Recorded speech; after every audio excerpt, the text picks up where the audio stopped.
Oh, I don't know if you can. I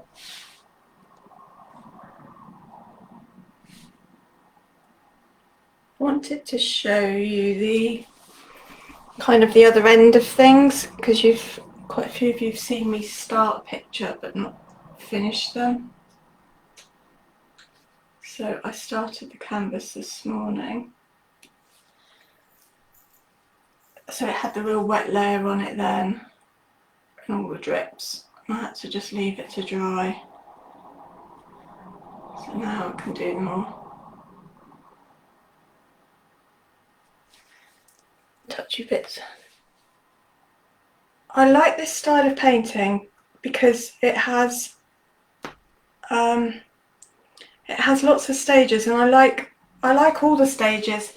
I like the first one where you're literally fairly carelessly slapping paint on, squirting it, letting it drip and run, and just having utter abandoned fun watching and just having no idea where it's going. That's really nice.